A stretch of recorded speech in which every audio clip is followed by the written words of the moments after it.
평강의 주께서 살아가시는 한 주의 삶의 자리에도 늘 함께 하시길 바랍니다. 귀한 주일을 허락하시 하나님께 감사하고요, 예배와 교제 가운데도 하늘의 충만한 은혜가 임하는 복된 주일 되기를 소원합니다. 같이 일어나셔서 하늘의 문을 여셔서 찬송하시며 예배의 자리로 함께 나아가겠습니다.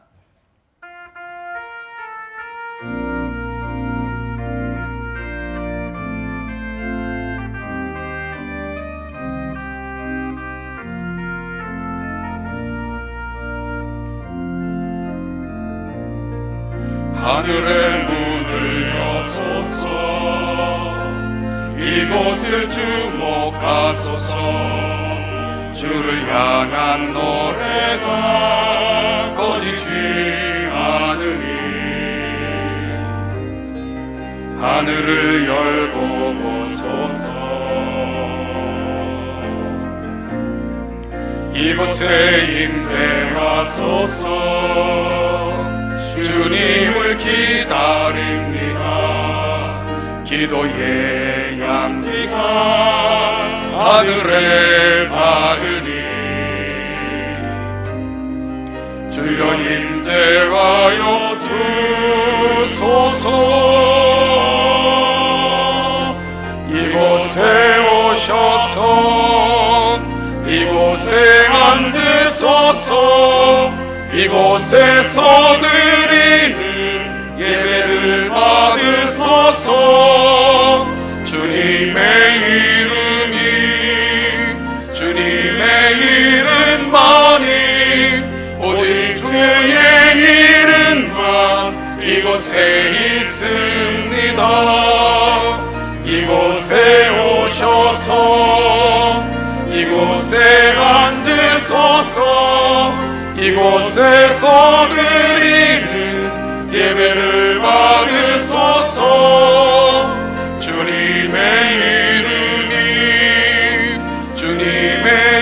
이름만이 오직 주의 이름만 이곳에 있습니다.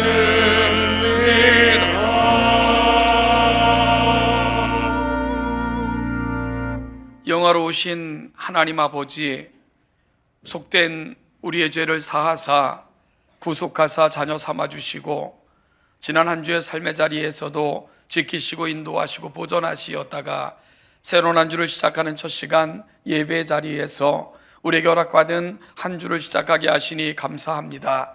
이 은혜에 감사하여 모여있는 사랑하는 백성들의 예배의 자리에 임재하사 마음껏 영광을 받아주시고 독생자 예수 그리스도를 우리의 죄에 대한 대가로 내어주시면서까지 사랑하사 백성 삼으신 하나님의 자녀들이오니 이들에게 필요한 은혜를 허락하사 아버지 예배의 자리를 떠나 흩어진 교회로 살아가는 모든 삶의 자리에서도 하나님의 은혜를 누리고 살아가는 아름다운 주의 자녀들이 되게 하여 주옵소서. 오늘도 어린 영유아부터 시작하여 장년부에 이르기까지 예배 귀에 모여있는 모든 심령들, 그들이 모여있는 자리마다 하늘의 은혜로 충만하게 채우사 우리가 그 은혜의 충만함을 받고 우리의 삶의 자리에서도 승리하며 넉넉히 살아갈 수 있도록 그리 인도하여 주옵소서. 우리 예배를 기뻐 받아 주시옵소서. 감사드리며 예수님의 이름으로 기도하옵나이다.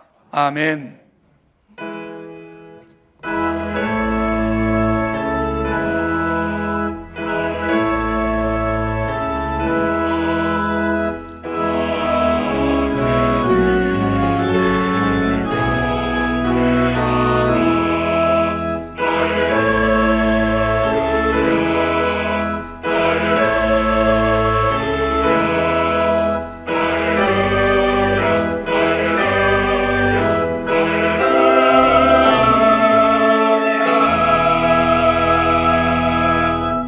자리에 앉으셔서 하나님 앞에 올려드리는 기도의 시간입니다. 지난 한 주를 돌아보며 성령님께서 우리 마음 가운데 찾아오사 한 주를 주의 은혜 가운데 결단하게 해달라고 기도하시며 하나님 앞에 나아가는 귀한 시간이 되시길 바랍니다. 같이 기도하겠습니다. 아버지, 오늘 노래를 부르사 예배 자리 영광스러운 자리로 인도하심을 감사합니다. 속되고 어리석고 미련한 삶의 자리에서 살아왔던 날들을 돌아보며 성령의 은혜를 구합니다.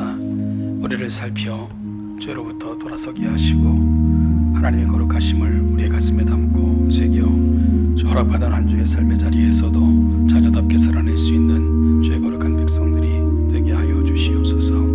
특별히 하나님 아버지, 오늘도 하나님의 은혜를 구하며 한 주를 시작하는 하나님의 거룩한 백성들이 있습니다.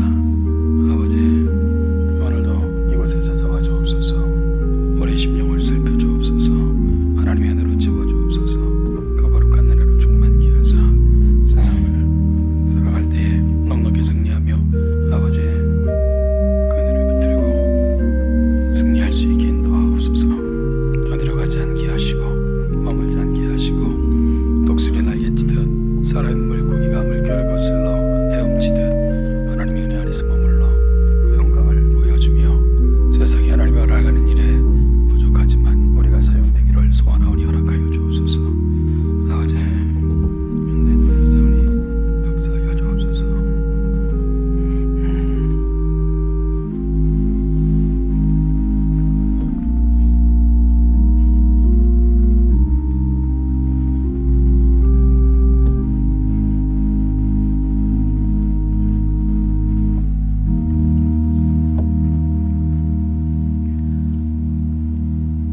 사도신경으로 우리의 신앙을 함께 고백합니다. 나는 전능하신 아버지 하나님 천지의 창조주를 믿습니다. 나는 그의 유일하신 아들 우리 주 예수 그리스도를 믿습니다.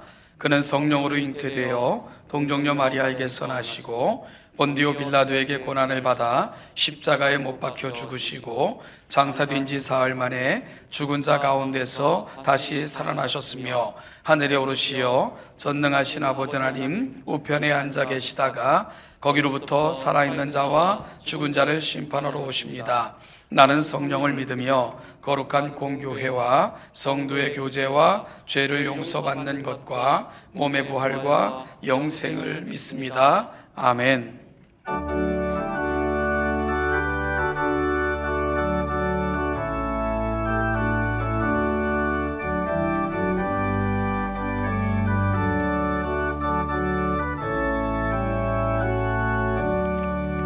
그 크신 하나님의 사랑 말로 다 영영 못하네.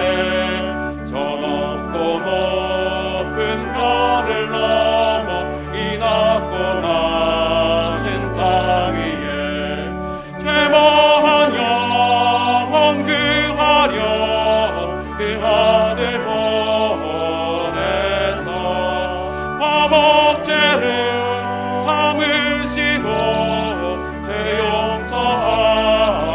대용서하셨네. 하나님 크신 사랑을 증량 다 못하네. 영원히 변치 않는 산 성도여 찬양하세. 괴로운 시절 지나가 위에 영화 생활 때 주 믿지 않던 영혼들은 큰 소리 외쳐 울어도 주 믿는 성도들에게 끝가람 베푸사 우리의 죄 사했으니 그 은혜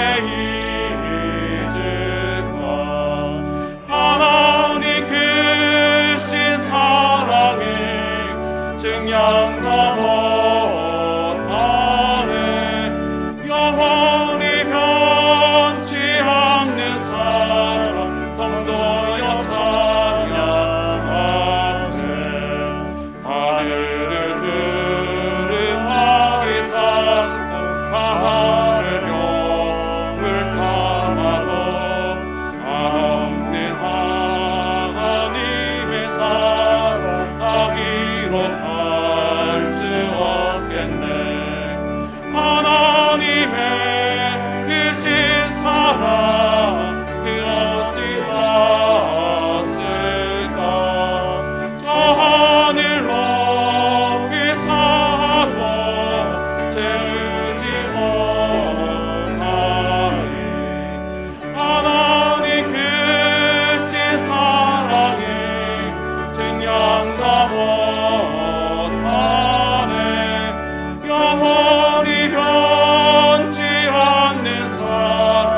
우리의 힘과 능력이 되시는 하나님 아버지, 연약하고 아무 공로 없는 우리들이 오늘도 아버지의 권능만을 의지하고 예배의 자리에 나옵니다. 신령과 진정으로 예배하오니 하나님 홀로 존귀하시고 영광받으옵소서. 우리의 죄악된 삶도 회개하오니 예수님의 보혈로 사하여 주시고 이후로는 하나님이 기뻐하시는 삶을 사는 우리들이 되게 하옵소서. 하나님 아버지, 우리는 여전히 전염병으로 인한 두려움과 걱정 속에 살고 있습니다. 백신과 치료제로 머지않아 이 상황이 종식되리라 기대했지만 새로운 변종 바이러스로 인해 상황이 더 나빠질까 걱정하는 상황에 처했습니다.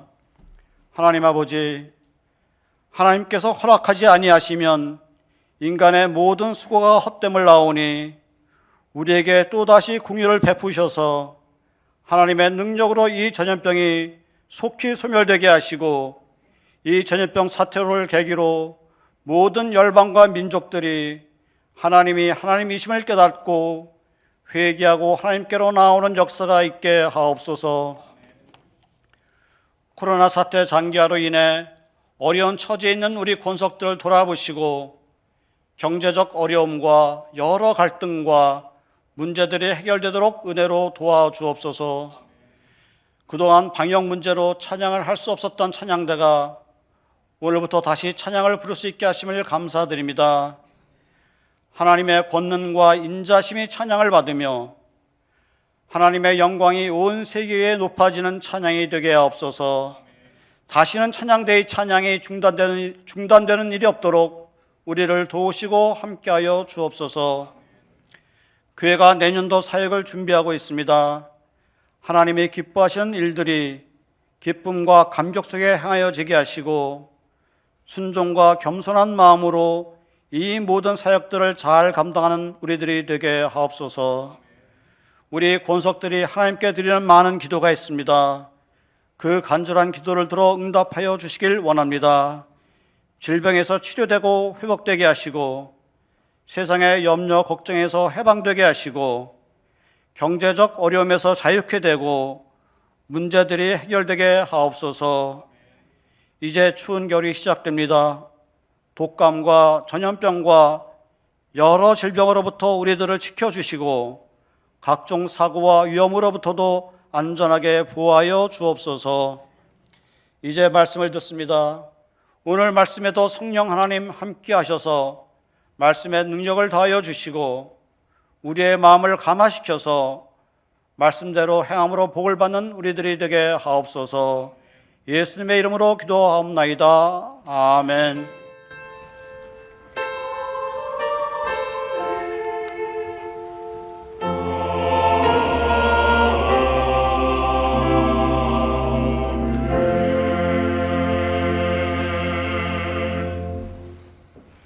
우리의 신앙을 고백합니다. 313장 1절을 찬송하시며 하나님 앞에 봉헌하겠습니다.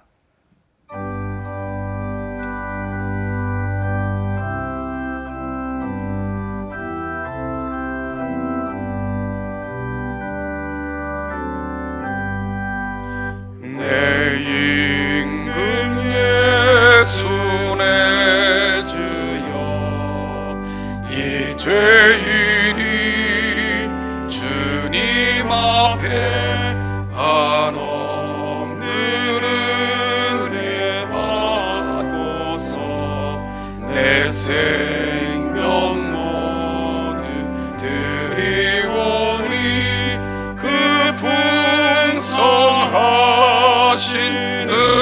은총을 주 내게 내려주소서.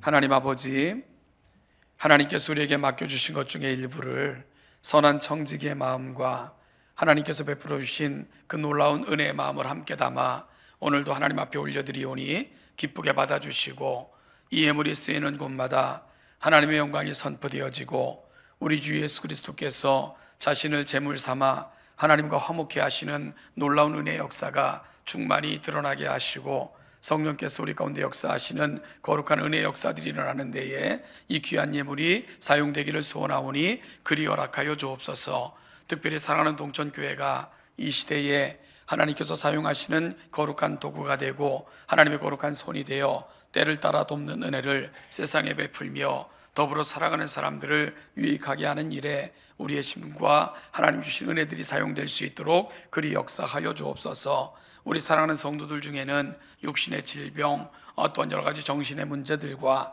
삶의 여러 가지 환경 가운데 고난 가운데 부르짖어 기도하며 이 한 주간을 시작하는 우리의 교우들도 있습니다. 하나님 아버지 처한 곳마다 찾아가사 가장 필요한 것들로 공급하셔서 한 주간 살아가는 모든 삶의 자리가 하나님의 은혜를 간증케 하는 놀라운 역사들로 그리 채워지는 귀한 한 주가 되게 하여 주옵소서. 오늘도 예배 가운데 살아가는 한 주의 삶의 자리에서도 그리 함께 하실 줄 믿고 감사드리며 예수님의 이름으로 기도하옵나이다. 아멘.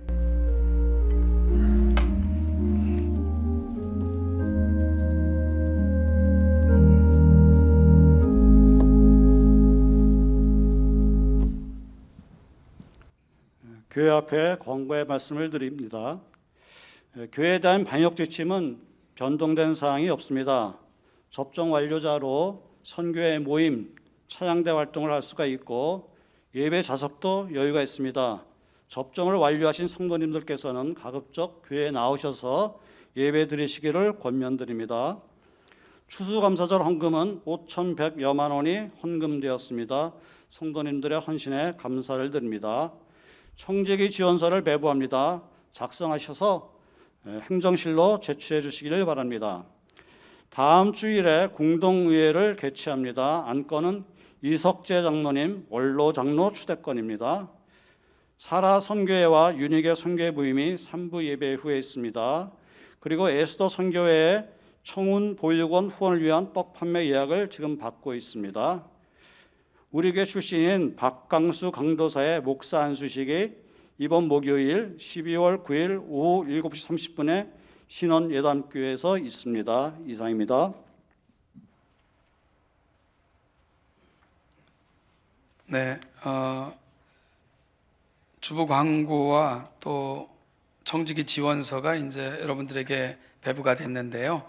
이런 것들을 보니까 한 해가 또 서서히 저물어가고 새로운 한 해가 준비되어진다는 그런 느낌이 좀 물씬 풍겨나는 요즘인 것 같습니다. 많이 청지기 지원하셔서 2012년 동안 하나님의 교회가 좀 더 충만해지기를 소망하고요. 참 어려운 시대인데도 불구하고 하나님께서 또 귀한 소식을 저희에게 주셨습니다. 교우 소식으로는요, 우리 화면을 통해서 새롭게 이 땅에 태어난 귀한 생명을 만나보겠습니다. 예, 우리 양혜온은 11월 29일 날 태어났고요. 부부 일목장에 속해 계시는 양준호, 장미라 성도님 가정에 하나님께서 주신 귀한 딸입니다. 우리 목장 그리고 또 선교회에서는 많이 축하해 주시길 바라고요. 또 우리 귀한 이름을 기억하시며 하나님과 사람 앞에 아름답게 성장할 수 있도록 기도해 주시기를 부탁드립니다. 다시 한번 귀한 딸을 허락하신 하나님께 감사드리고요, 축하드립니다. 또 우리 주부에 보면 입원하여 치료 중에 있는 우리 성도님들이 계시고요, 수술을 준비하고 계신 성도님들도 계시고 수술 후에 가류 중에 있는 우리 성도님들도 계십니다. 여러분 아는 모든 분들을 위해 기도해 주시기를 부탁하고요, 특별히 주보에 기재되어 있는 우리 성도님들 늘 가슴에 품고 기도해 주시기를 부탁드리겠습니다. 오늘은 12월 첫째 주 예배를 하나님 앞에 올려드리고 있고요. 12월은 특별히 성탄절이 들어있는 그런 또 감격스러운 달이기도 합니다. 이 한 달도 하나님의 은혜가 함께 하시길 바라며 이 마음을 담아 옆 사람에게 12월 한 달도 건강하시고 행복하십시오. 인사 나누겠습니다.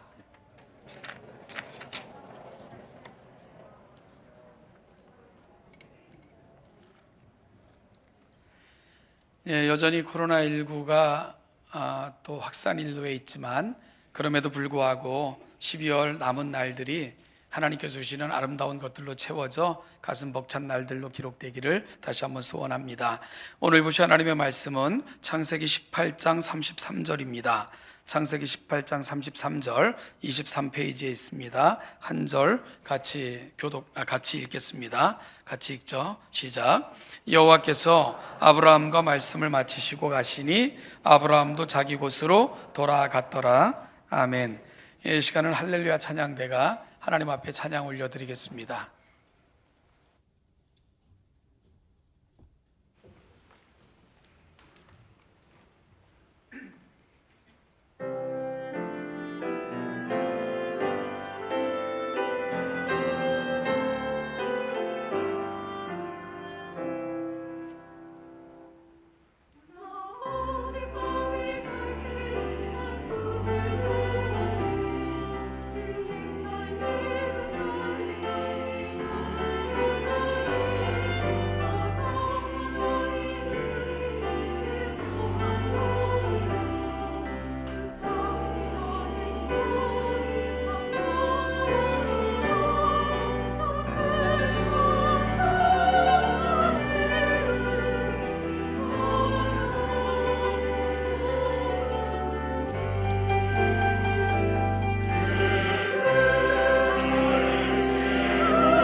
아멘. 예, 1부, 2부, 3부 인원이 조금씩 이렇게 늘어가고 특히 남자 자리들이 좀 더 채워져 가고 이걸 바라보는 것만도 굉장히 감격스럽고요. 오늘 할렐루야 찬양대 다시 이렇게 모여서 찬양하는 모습을 보니까 얼마나 감격스러운지 모릅니다. 일어나가신 하나님과 우리 돌아옴을 환영하며 박수 한번 좀 보내주겠습니다. 감사합니다. 이 아름답고 귀한 일이 멈추지 않도록 우리의 일상의 모든 삶도 회복될 수 있도록 있는 자리에서 코로나19 종식을 위해 더 많이 기도해 주시길 바라고요. 우리의 삶이 모든 부분들이 회복될 수 있도록 많이 기도해 주시기를 부탁드리겠습니다. 기도하겠습니다. 하나님 아버지, 12월을 우리 가운데 허락하셨고 그 첫 주 예배 자리로 우리를 인도하심을 감사합니다. 특별히 아버지 하나님 비어 있었던 찬양대 자리가 채워지고 또한 멈춘 것 같았던 찬양들이 울려 퍼지고 오늘 하나님 앞에서 우리의 존재와 살아가는 삶의 이유들을 다시 한번 확인받는 것 같은 감격을 고백하오니 아버지 좋은 일들이 우리 가운데 충만하도록 도와주시고 멈추지 않도록 보존하여 주시기를 간절히 바라옵고 소원합니다. 특별히 하나님, 우리가 받은 은혜를 소중히 하는 우리 모두가 되게 하시고 멈추면 비로소 보이는 것들, 그 소중한 것들을 놓치지 않고 우리가 살아가는 삶의 자리에서 보여주며 살아가는 주의 백성들 되게 하옵소서. 오늘도 말씀을 가슴에 담습니다. 이 말씀을 따라 삶으로 세상에 우리가 또 다른 예수로, 작은 예수로 천국을 보여주며 살아가는 우리 동천의 모든 성도들 되게 하여 주옵소서. 감사드리며 예수님의 이름으로 기도하옵나이다. 아멘. 어떤 만남과 대화는 끝나고 또 헤어져 집에 돌아가서도 그 여운이 너무 커서 그 대화와 만남으로부터 헤어나지 못하게 만드는 그런 순간들도 종종 우리는 경험하고 살아갑니다. 가슴이 먹먹하기도 하고요. 심한 가슴앓이를 할 수밖에 없는 그런 만남과 대화들, 아마 여러분들도 살면서 그런 순간들을 경험해 보신 적이 있겠죠.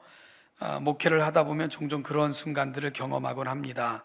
누군가 상담을 하고 그분들이 어려운 이야기를 들으면 헤어지고 나서도 집에 돌아와서도 몸살을 앓듯 아프고 끙끙거리며 밤을 지새울 수밖에 없는, 뒤척이며 한밤을 새울 수밖에 없는 많은 순간들을 목회를 하면서도 경험해 보기는 합니다.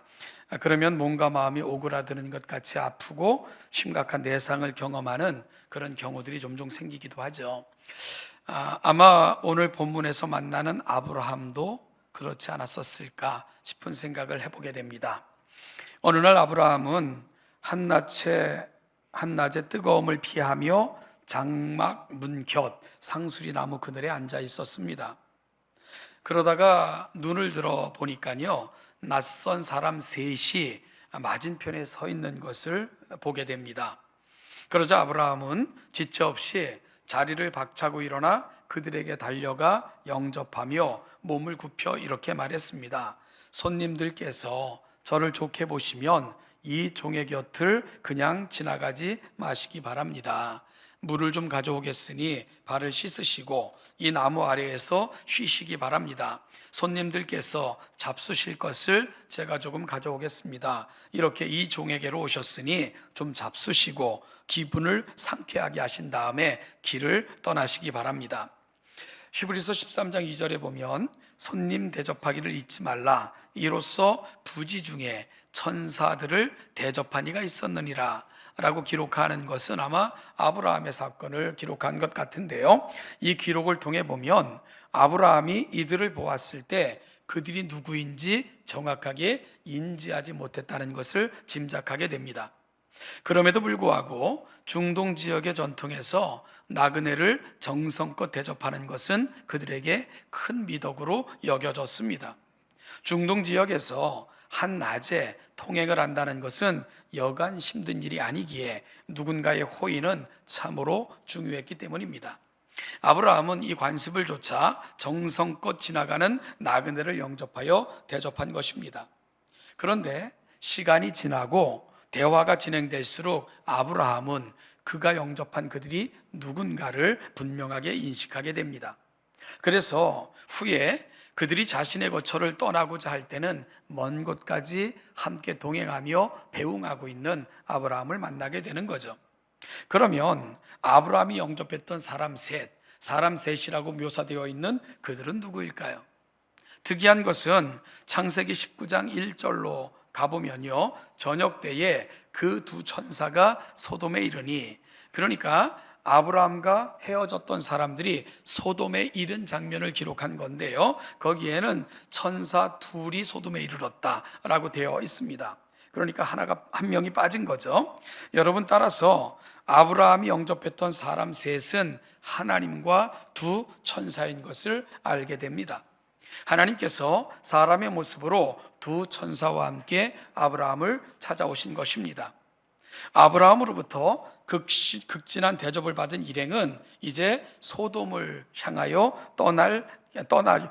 향하려고 길을 나서게 됩니다.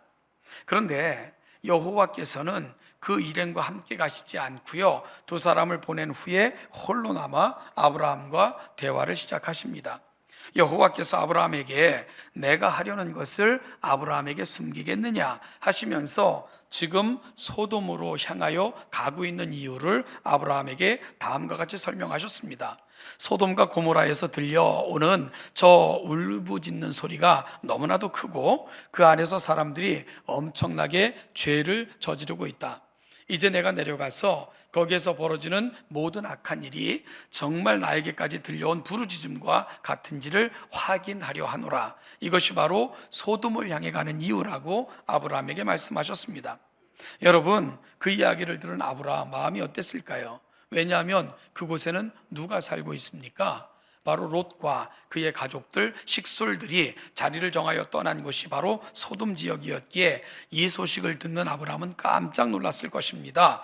그래서 다급해진 아브라함은 하나님께 이렇게 묻습니다. 의인을 악인과 함께 멸하려 하시나이까? 그 성 중에 의인 50명이 있을지라도 주께서 그곳을 멸하시고 그 50의인을 인하여 용서하지 아니하시리이까? 주께서 이같이 하사 의인을 악인과 함께 죽이심은 부당하오며 의인과 악인을 같이 취급하심도 부당합니다. 세상을 심판하시는 이가 정의로 행하시는 것이 맞지 않겠습니까? 라고 하나님께 항변하듯 따지듯 그의 이야기를 이어나갑니다. 그러자 하나님께서는 의인 50을 인하여 내가 그 성을 용서하겠다고 아브라함에게 말씀을 하시죠. 그러자 아브라함의 간청은 계속됩니다. 혹시요 45명만 있다면요 용서하겠다. 40명은요, 30명은요, 20명은요. 아브라함의 간청은 계속됐죠. 그리고 최종적으로는 주는 노하지 마옵소서, 내가 이번만 더 아르리이다. 거기서 10명을 찾으시면 어찌하려 하십니까? 라고 묻습니다. 하나님께서는 그 요청마저 받아들이셔서 그 성에서 의인 10명만 찾아도 용서하시겠다고 약속하셨습니다. 여러분, 여기까지 아브라함과 하나님의 대화는 이어졌고요, 대화는 여기서 끝이 납니다. 말씀을 마치신 하나님은 아브라함을 떠나가셨고요, 아브라함은 자기의 거처로 돌아갑니다. 그렇게 저녁이 되었습니다. 저는 아브라함의 인생에 있어 그 밤은 너무나도 긴 밤이었을 거다 싶은 생각을 하게 됩니다. 아마 뜬 눈으로 그 밤을 새우지 않았을까 싶은 생각도 해보게 됩니다. 여러분, 그 밤, 그 긴 밤 아브라함은 무엇을 했을까? 아마 기도했을 것입니다. 그 성에 거주하는 조카 롯과 그 성의 용서를 위해 아브라함은 밤이 새도록 기도하지 않았을까? 그리고 날이 밝자마자 아브라함은 다시 하나님과 마주해서 간청했던 그 지역으로 달려갑니다. 그 모습을 창세기 19장 27절은 이렇게 묘사하죠. 아브라함이 그 아침에 일찍 일어나 여호와 앞에 서 있던 곳에 이르러. 여러분, 아브라함이 살고 있는 헤브론과 그리고 소돔까지는 약 30km 정도 되는 거리입니다. 유대 전승에 따르면 아브라함은 배웅을 위해, 그러니까 자기가 영접했던 그분들이 떠나자 그들을 배웅하며 어디까지 간 것으로 되어 있냐면 카포바누케까지 간 것으로 그렇게 되어 있습니다.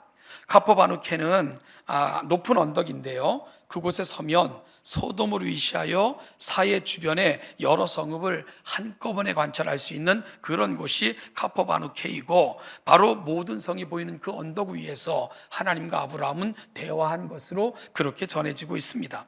아브라함은 아침 일찍이 그곳으로 달려갔고요, 그리고 그 언덕 위에 서서 소돔이 어떻게 되었는가를 바라봅니다. 그가 바라본 그 소돔의 모습 여러분 어땠나요? 성경은 이렇게 기록하고 있죠. 소돔과 고모라와 그 온 지역을 향하여 눈을 들어 연기가 옹기가마 연기같이 치솟음을 보았더라. 불타고 있는 성읍을 아브라함은 언덕 위에 서서 망연자실하며 바라볼 수밖에 없었습니다. 물론 롯과 그의 두 딸은 그 성을 빠져나왔지만 이 사실을 알 길 없었던 아브라함은 슬픔과 그 절망이 실로 클 수밖에 없었을 것입니다.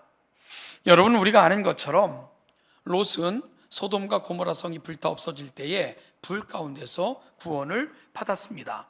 물론 소돔과 고모라가 하나님에 의해 심판당하 멸망할 때 그의 가족에는 두 가지 아픈 상처가 임하긴 했죠. 한 가지는 하나님의 심판을 아무리 외쳐도 그의 딸들과 정혼했던 사위들은 롯의 말을 듣지 않았습니다.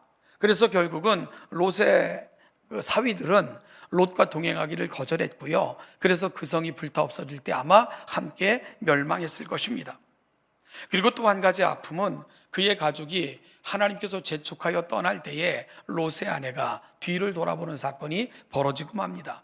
그렇게 뒤를 돌아보지 말고 앞으로 나아갈 것을 명령하셨지만 롯의 아내는 뒤를 돌아보다가 하나님의 말씀처럼 소금 기둥이 되어 그 자리에서 역시 함께 멸망하고 마는 이런 슬픔의 역사가 롯의 가족에게 임한 거죠. 후에 주님께서는 세상의 탐심과 욕심의 노예가 되어 살아가는 세태를 바라보시면서 롯의 아내를 기억하라 라고 말씀하신 것을 보면 롯의 아내가 뒤를 돌아본 것은 두고 나온 것들, 차마 놓고 갈 수 없는 것들, 그것에 집착하여 바라보다가 결국은 소금 기둥이 된 것으로 우리는 추정할 수가 있는 거죠. 그럼에도 불구하고 롯과 그의 두 딸은 망하는 그 성으로부터 구원을 받을 수 있었습니다. 그런데 롯의 구원과 관련하여 성경은 아주 놀라운 증언을 저와 여러분들에게 하고 있습니다. 창세기 19장 29절입니다. 성경을 가지고 계시면 19장 29절을 우리 한 목소리로 같이 한번 읽어보겠습니다. 시작. 하나님이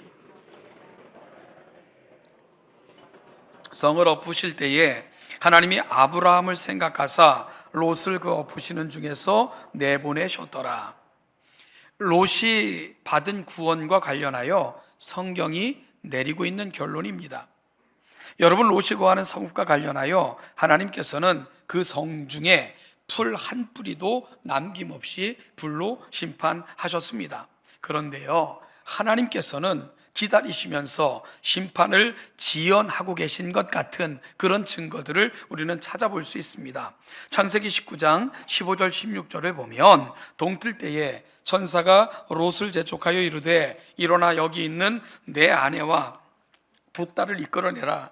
이 성의 죄악 중에 함께 멸망할까 하노라. 그러나 롯이 지체하매 그 사람들이 롯의 손과 그 아내의 손과 두 딸의 손을 잡아 인도하여 성 밖에 두니 여호와께서 그에게 자비를 더하심이었더라.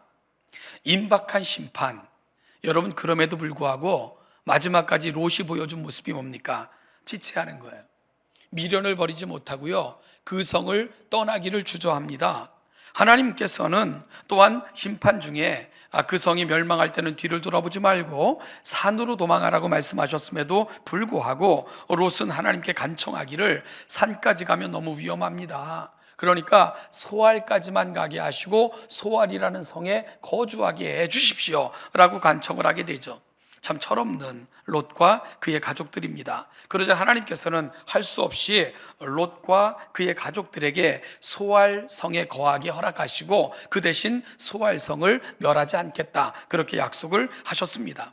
그리고 하나님께서는 강제로 떠밀듯 롯의 가족들을 그 성에서 내보내셨고요, 그 가족들이 성에서 떠나시자 비로소 하나님은 그 성을 심판하셨습니다. 여러분, 이것이 바로 롯과 가족들이 경험했던 것이고 소돔과 고모라가 심판당할 때의 형편입니다. 왜 하나님께서는 이렇게까지 하신 것일까요? 여러분, 성경은 말씀하십니다. 하나님께서 심판을 지연하시면서까지, 그리고 지체하는 롯과 그의 가족을 손수 이끌어내시면서까지 기다리시면서 그들을 구원하신 것, 그것은 롯의 의로움 때문이 아니라고 분명하게 말씀하십니다. 그러면 여러분 그 성을 떠나기를 주저하며 머뭇거리고 있었고요. 그리고 그 가족의 모습도 그 하나님의 심판에 대해서 그리 그 경고하심을 받고 있지 않은 것 같음에도 불구하고 그들이 구원받을 수 있었던 이유, 성경은 분명하게 말씀합니다. 롯의 의로움 때문이 아니라 바로 하나님께서 아브라함을 생각하셨기 때문이라. 아브라함 때문에 하나님은 그 가족이 구원받기까지 기다리셨다가 그 성을 심판하신 것이라고 분명하게 기록하고 있다는 사실이지요.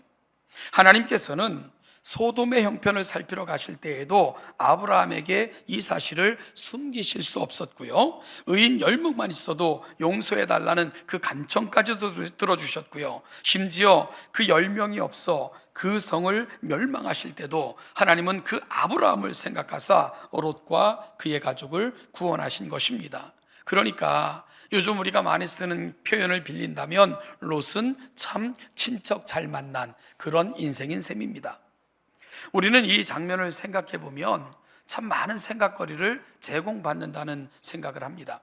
창세기를 보면 아브라함과 롯은 함께 본토 친척 아비집을 떠난 신앙의 동지들이었습니다.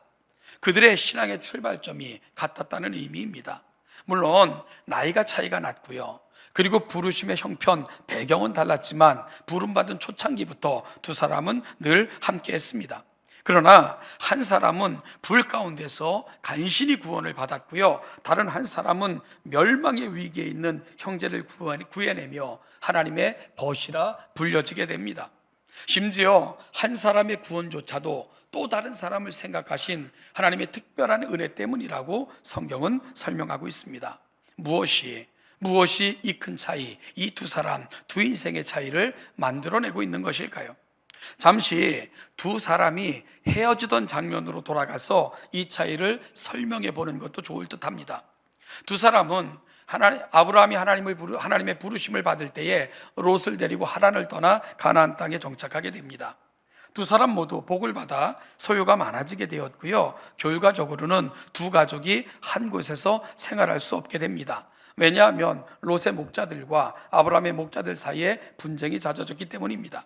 그러자 아브라함은 롯을 불러 우린 가족 아이가 그러니까 싸우지 말자 제안하고는 네가 먼저 택하여 가는 곳이면 나는 반대편을 택하여 가겠다라고 말하면서 네가 좌하면 나는 우하고 네가 우하면 나는 좌하겠다 하고 롯에게 전폭적 선택권을 줬죠. 그러자 롯은 눈을 들어 요단 지역을 바라보니까요 멸망받기 이전인지라 마치 애굽 땅과 같았고 여호와의 동산 같다고 그렇게 묘사됐던 그 지역을 선택하고는 가족과 식솔들을 데리고 그 지역으로 떠나갔습니다. 그 지역이 바로 요단 동편이고요 소돔과 고모라가 위치해 있었던 지역입니다. 물론 아브라함은 그 반대편인 서쪽 헤브론을 택하여 정착지를 정하고 식솔들을 데리고 그곳으로 옮겨 그곳에 정착하게 됩니다. 여러분, 이 두 사람의 선택, 세상이 바라볼 때는 어떻게 평가할까? 롯이 볼 때 광야로 가는 삼촌이 얼마나 미련해 보였을까요? 아브라함의 식솔들은 또한 이런 선택을 하고 광야를 향하여 가고 있는 아브라함의 모습이 얼마나 답답했을까요? 세상적인 기준으로 말하면 롯은 지혜와 안목이 있는 사람이고요 투자의 원리를 아는 사람입니다. 반면에 아브라함은요 앞뒤가 꽉 막힌 그런 사람처럼 보여지기도 합니다. 세상적인 기준으로 보면 롯은 복을 받은 사람이지만 아브라함은 하나님의 뜻대로 살고자 하는데도 어떻게 저렇게 살까 할 정도로 답답한 삶을 살아가고 있는 것이 아브라함의 모습처럼 보여질 때도 있습니다. 심지어 아브라함은 사로잡혀간 롯을 구하기 위해 전쟁을 치르게 되죠. 그리고는 그 전쟁에서 이기게 됩니다. 전쟁에서 이긴다는 것은 많은 탈취물을 얻고 돌아오는 것과 같은 개념이겠죠. 그 아브라함을 소돔 왕이 영접을 해요. 그리고 제안을 해요. 사람들은 내게 보내고 모든 전쟁 탈취물은 네가 가져가도 된다. 물론 베풀지 말아야 될 호의를 베푸는 거죠. 이긴 건 아브라함인데 말입니다. 그런데 아브라함은 그것조차도 거절해요. 그러면서 했던 얘기가 뭐냐면 내가 너로 말미암아 치부되었다 소문이 날까봐 네 모든 제안을 거절한다 나는 네 제한 속에서 하나도 물건 하나, 실오라기 하나도 나는 가져가지 않겠다. 단지 싸움터에 와서 너희들을 구하기 위해 먹은 내 젊은 병사들의 음식에 대한 부분만을 니들이 책임져 달라. 그러고는 아브라함은 모든 것을 포기하고는 쓸쓸히 다시금 자기의 거처로 돌아온 것, 아브라함이 보여줬던 모습입니다. 여러분, 그를 따라 전쟁에 참여했던 사람들 많은 탈취물들 나누어 주면 얼마나 아브라함의 신뢰가 높아지겠습니까마는 아브라함은 그것조차도 거절하고 쓸쓸히 자기의 곳으로 돌아가는 그런 모습이 창세기에 기록되어져 있습니다. 이 두 사람의 선택은 처음에 그렇게 달랐어요. 그런데요, 여러분, 두 사람의 선택이 나중엔 어떻게 됩니까? 완전한 역전이 이루어지게 되는 거예요. 눈에 보이는 대로 문명화된 도시, 환락의 문화가 넘실대는 곳을 선택하여 떠났던 롯, 하나님께서는 그 성에 거주하면 안 된다는 것을 여러 가지 상황, 여러 가지 사건들을 통해 롯과 그의 가족에게 끊임없이 말씀하셨습니다. 그런데 롯의 가족은요, 심판이 임박한 순간까지도 머뭇거리며 지체했고, 그 세상이 주는 그 즐거움과 또한 세상이 주는 그 화려함을 포기하지 못하는 모습으로 그 성에 머물렀죠. 그 결과 그 성이 불탈 때 그들은 모든 것을 놓치고 그 가족에는 심각한 상처가 찾아오는 그런 것으로 롯의 인생은 결론 지어지고 맙니다. 그리고 롯은 거기까지 기록되어지군요. 성경의 기록에서는 어찌 보면 사라지는 것 같이 끝나게 되죠. 그런데 아브라함이 택하여 떠난 황량한 거처 헤브론, 하나님은 그곳을 아브라함과 이삭, 야곱, 그리고 다윗까지 연결되는 유대인들에게 있어서는요, 예루살렘 성전 다음으로 중하게 여기는 그런 장소로 만들어 놓으셨습니다. 물론 예루살렘 성보다도 처음엔 훨씬 더 중요한 역할을 했지요. 후에 다윗 왕이 기름 부음을 받아 유다 지역의 왕이 됐을 때 그가 수도로 정한 곳이 바로 헤브론이었습니다. 후에 통일 왕국을 다스리는 왕이 되었을 때는 온 이스라엘을 다스리기가 좀 용이한 중앙으로 위치하여 예루살렘을 수도로 정했지만, 그럼에도 불구하고 헤브론은 다윗의 일생에 있어서도 유대인들에게 있어서도 아주 중요한 지역으로 남게 됩니다. 그들은 헤브론, 그러면 유대인들은 지금도 그들을 신앙의 고향과 같은 곳으로, 내 조상들의 신앙이 시작된 곳으로 그렇게 취급하는 곳, 지금도 유대인들에게 있어서 헤브론은 그런 장소로 남아 있습니다. 그리고 지금도 많은 유대인들이 그곳을 찾아 마치 신앙의 순례를 하듯 그렇게 찾고 싶어하는 곳, 여전히 헤브론은 그들에게 그런 장소로 남아 있습니다. 여러분, 지금도 사람들은 롯과 아브라함으로 구분되는 두 갈래길에 서 있어 어디로 가야 될지 좌우를 두리번거리며 어디로 가야 될지를 결정하기 위해 그리 두리번거리고 있는 것이 어찌 보면 우리들의 모습은 아닐까.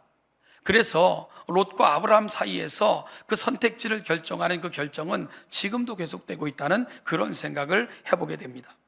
분명 롯이 선택한 지역과 롯이 추구하는 인생은 대부분의 사람들에게도 매력적으로 보이고요, 흠모할 만한 삶의 모습처럼 여겨질 것입니다. 그래서 사람들은 늘 선택의 길 위에 서면 롯의 길을 택합니다. 조금 더 화려한 곳, 조금 더 문명화되어 있는 곳, 조금 더 편리성이 보장되어 있는 곳, 그리고 조금 더 가치가 있어 보이는 그곳을 선택하여 그 화려함이 주는 유혹을 거절하지 못한 채, 그리고 그 세상의 가치관에 몸을 맡긴 채 그렇게 살아가는 것이 어찌 보면 똑같은 우리의 모습처럼 보입니다. 그래서 롯의 선택과 끝까지 그 화려함을 포기하지 못했던 모습은 오늘 우리에게도 너무나도 익숙한 모습이 아닌가, 그런 생각을 하게 됩니다. 반면에 광야로 떠난 아브라함, 그렇게 세상의 명예와 욕심을 뒤로한 채 마물의 상수리 숲을 위주에 아브라함은 그곳에서 하나님께 제단을 쌓았고요, 그가 제일 먼저 한 것은 제단을 쌓고, 그리고 그 이후의 삶은 하나님을 예배하며 신앙 중심의 인생을 살게 됩니다. 상수리 나무들이 있는 곳은 아브라함의 신앙과 삶의 중심지가 됩니다. 아브라함은 그렇게 사람들의 화려함, 그들이 말하는 입속에서는 잊혀진 이름이 되었는지 모르지만 아브라함에게 그 기간은 하나님을 가장 깊이 만난 시간들이었고요, 하나님과 교제가 깊어지는 그의 신앙이 연걸어가는 시간들이었습니다. 그리고 결국 아브라함은 하나님께서 벗이라 칭하는 성경의 유일한 인물이 됐고요, 심판까지도 아브라함과 상의하실 정도로 하나님의 마음을 사로잡는 그런 인생이 되었습니다. 아브라함이 갔던 삶의 자리입니다. 우리가 하나님을 고백하는 많은 말들이 있어요. 그 중에 하나가 하나님은 인격적인 하나님이십니다, 이런 말을 많이 씁니다. 하나님은 로봇이 아니시고 자료를 넣으면 결과가 나오는, 인풋하면 아웃풋되는 그런 기계처럼 반복되는 컴퓨터와 같은 기계가 하나님은 아니라는 말입니다. 여러분, 하나님께서는 이 세상을 지으시고 맨 마지막 사람을 지으실 때 우리를 그분의 모양을 따라, 그분의 또한 형상을 따라 저와 여러분들을 지으셨습니다. 하나님을 가장 닮은 존재로 우리를 지으셨다는 의미죠. 하나님께서는 그분의 성품을 반영한, 그리고 또한 그분께서 우리에게 맡기시는 특별한 사명을 담은 그런 존재로 저와 여러분들을 지어 이 세상에 내셨을까요? 그것은 저와 여러분들을 교제 파트너로 정하신 것입니다. 그래서 하나님은 우리와 교제하기를 원하시고요, 우리의 소원을 듣기를 원하시고, 무엇보다도 우리를 벗삼아 동행하기를 원하시는 분, 바로 우리 아버지 되시는 우리 하나님이십니다. 오죽하면 성경은요, 하나님께서 마지막 함께 살 그 영원한 나라, 새하늘과 새 땅을 지으실 때 그 하나님의 장막이 우리 장막 가운데 내려와 우리와 함께 거하시는 나라, 그 나라를 새하늘과 새 땅의 가장 중요한 특징으로 제공할까요? 그만큼 하나님은 우리와 함께 교제하시며 동행하기를 원하시는 것, 이게 하나님의 마음에 담겨있는 가장 소중한 우리 하나님의 꿈이라는 것을 성경은 늘 보여주고 있는 거죠. 그렇다면 하나님께서 좋아하시고 기뻐하시는 인생은 누굴까? 그 하나님을 신뢰하며 그 하나님의 뜻을 구하고 먼저 그의 나라와 그의 의를 구하면 하나님께서는 이 모든 것을 더하시겠다고 약속하신 것도 바로 그와 같은 연유인 것을 기억해야 됩니다. 하나님의 이름을 드러내시고 세상에 선포하기를 원하시는 곳, 그곳은 바로 하나님을 사모하며 그 하나님과 동행하는 사람들, 그 하나님과 벗이된 사람들, 그들이 살아가는 삶의 자리를 통해 하나님은 그분의 이름을 드러내시고 세상의 자신을 알게 하시는 일에 그들을 사용하시는 거죠. 지금은 세상의 화려함과 성공에 목마른 사람들이 아니라 하나님께 목마르고 영적인 갈증을 해결받고자 갈급해하는 사람들, 그런 사람들이 필요한 시대입니다. 여러분, 지금 교회의 문제는 신앙의 무늬만 지니고 화려한 도시의 유혹 속에 사는 롯과 같은 그런 신앙인이 너무 많기 때문에 우리가 바로 하나님을 믿는다고 하면서도 세상이 주는 그 달콤함, 유혹, 화려함을 포기하지 못한 채 끊임없이 세상적 가치관을 붙들고 살면서 무늬만 그리스도인으로 살아가는 그런 신자들이 많기 때문에 현대교회는 이 큰 문제 앞에 지금 서 있을 수밖에 없는 것 아닌가. 우리는 롯의 이야기와 아브라함의 이야기를 통해서 다시 한번 돌아볼 필요가 분명히 있습니다. 사랑하는 여러분, 하나님의 심판을 망설이게 하는 사람들, 하나님을 기다리게 하는 사람들, 하나님께서 내가 너의 하나님이라 불리기를 원한다고 하나님께서 벗이라 부르는 사람들, 하나님께서 세상을 보시면 심판하지 않을 수 없지만, 이 세상의 죄악을 차마 눈 뜨고 보실 수 없지만, 그럼에도 불구하고 내 사랑하는 것들이 있기에, 내 사랑하는 자녀들이 있기에, 나와 동행하기를 원하며 갈망하는 그들이 있기에 심판을 주저하시고, 그리고 또 기다리실 수밖에 없고 마음 아파하면서 이 세상을 바라볼 수밖에 없게 만드는 그런 사람들, 지금 이 세상은 그런 사람들이 필요하지 않을까요? 여러분, 롯의 이야기는 우리에게 시사하는 바가 매우 커요. 소돔과 그리고 그들이 살아가는 삶을 보면 하나님의 심판은 임할 수밖에 없어요. 그럼에도 불구하고 하나님이 주저하세요. 하나님이 기다리십니다. 그리고 하나님께서 마음 아파하시면서 심판을 진행하실 수밖에 없는 것, 그 이유가 뭡니까? 롯 때문 아니에요. 롯의 가족 때문 아닙니다. 아브라함, 나의 벗 아브라함, 그 아브라함 때문에 하나님은 심판을 지체하시면서까지, 그리고 또한 그 심판을 미루면서까지도 하나님은 아브라함의 마음을 헤아리시는 것, 오늘 성경을 통해 우리는 그 하나님을 만나고 있는 것입니다. 그렇다면 세상의 희망이 누굽니까? 세상의 소망이 누굽니까? 우리가 살아가는 세상이 하나님 보시기에 아름답습니까? 그렇지 않아요. 그럼에도 불구하고 세상의 소망을 이야기할 수 있으려면, 세상의 희망을 이야기할 수 있으려면 우리가 아브라함과 같은 인생을 살아야 됩니다. 우리가 아브라함과 같은 사람들이 돼야 됩니다. 그래서 하나님께서 아브라함을 보시며 롯의 가족을 향한 그 구원을 이루어 가시는 것처럼 하나님의 사람들 때문에 이 세상이 구원되고 이 세상이 소망이 있게 만드는 사람들, 바로 이 세상은 그런 사람들이 필요한 것이지요. 사랑하는 여러분, 이들이 세상의 희망입니다. 이들이 바로 세상의 유일한 소망입니다.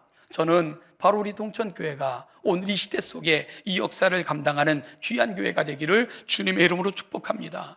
우리 동천교회 성도를 바라보시며 죄악된 세상을 바라보시면 하나님께서 아파하시지만 그럼에도 심판을 주저하실 수밖에 없고 심판을 지체하실 수밖에 없고 심판을 망설이실 수밖에 없는 이유, 바로 동천교회가 있기 때문에 여러분들이 살아가는 세상이 바로 이 세상이기에 하나님이 그렇게 긍휼히 여기며 끝까지 은혜를 베푸실 수밖에 없는 그런 세상으로 만드는 사람들, 오늘 이 자리에 있는 아브라함을 닮기를 소망하는 동천교회, 여러분들이 써내려가는 신앙의 이야기가 되기를 주님의 이름으로 간절히 축복합니다. 기도하겠습니다. 하나님 아버지, 오늘도 이 시간 이 자리까지 우리를 인도하사 하나님의 말씀과 은혜로 우리에게 맡겨진 한 주를 시작하게 하시니 감사합니다.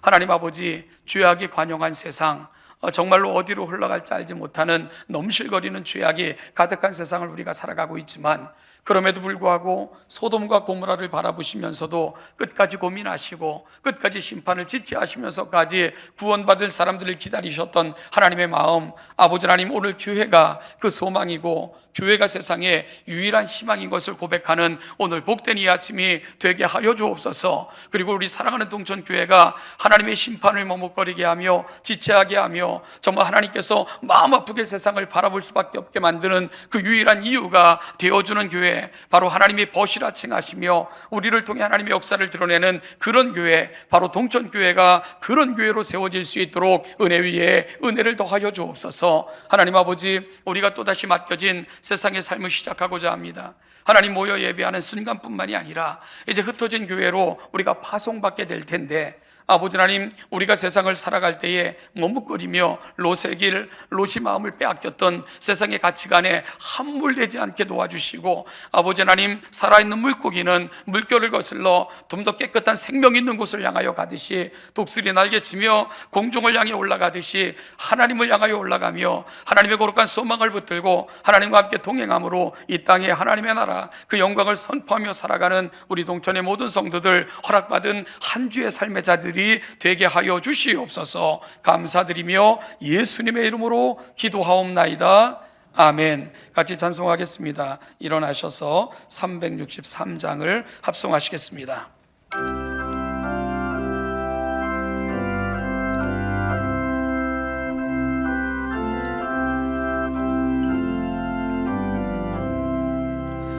내가 깊은 곳에서 주를 불러 아뢰리, 주여 나의 간구를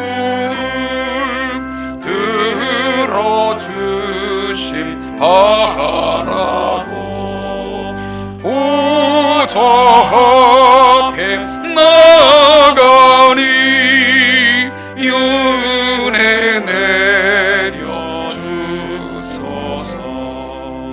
주의 나를 살피며 누가 능히 서리요.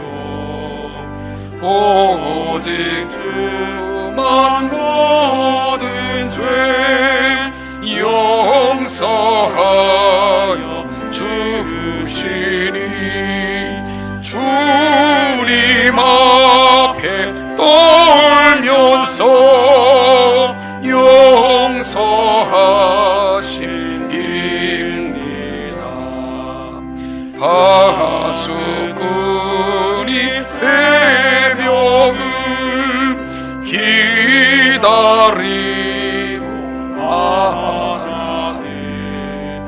나의 영혼 주님만 간절하게 바라네. 이스라엘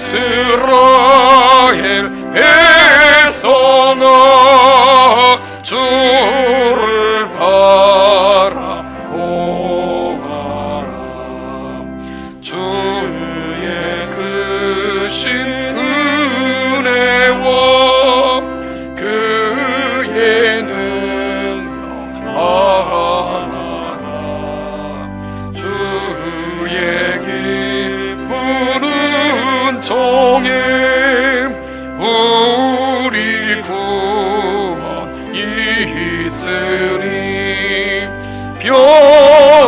변함없는 주님만 믿고 기다릴지라.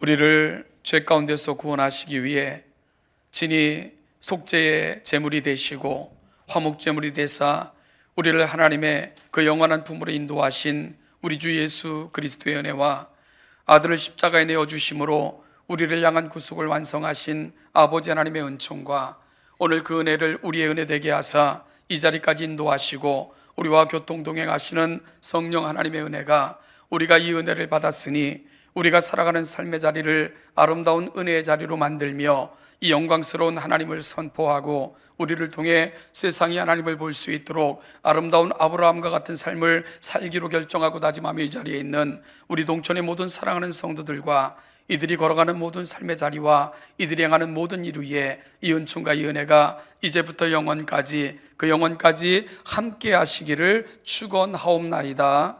아멘.